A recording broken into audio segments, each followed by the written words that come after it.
My father was a butcher, a beef and pork butcher. This was in South Yorkshire, where there weren't many sheep. We did sell lamb and mutton, but it was mainly from New Zealand. I grew up in the 1960s. We hadn't heard of the swing 60s in Barnsley. Cull was king, not Elvis. My parents had a butcher's shop in a mining village. The shop was an integral part of the house.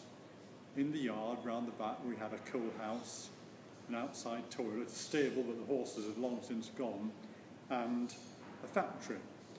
It was really a room where we made pies and sausages, polony, penny ducks, and potted meat. We also had a slaughterhouse. Now, this was before anyone had heard of health and safety. Nobody went to school in a car. We drank dandelion and burdock and Tizer. And on Mondays, the local boys and the odd girl came into the yard after school because Monday was killing day. My father used a gun to shoot the pigs. Blood was collected to make black pudding. The carcass was divided into two sides, and all the bits in the middle found their way into various products. Kidneys and liver were sold for cooking. Intestines were used for sausage skins. Lungs, or lights as we call them, were pretty nasty things. They were given away as dog food. Fat was rendered to produce lard and scraps, tasty fried pork skin.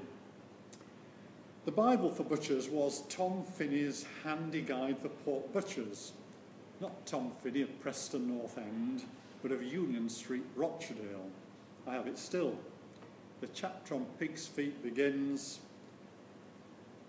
Pig's feet can, by proper handling, be converted into a very palatable diet. Nothing was wasted. Meat was scraped off bones, but it was impossible to get it all off, so the bones were roasted and boiled, and the scraps used to make potted meat. Potted meat was set in enamel tins. It was a treat. At Christmas, our school party tea was potted meat sandwiches, jelly and cake, and we loved it. In those days, nothing was thrown away. Coal miners had big appetites. There was no money to spare. Penny ducks, potted meat and dripping were cheap and tasty. They were used to make ends meet. A joint was a luxury, only on a Sunday. Those days seem far off now. Another age, but they taught me three things.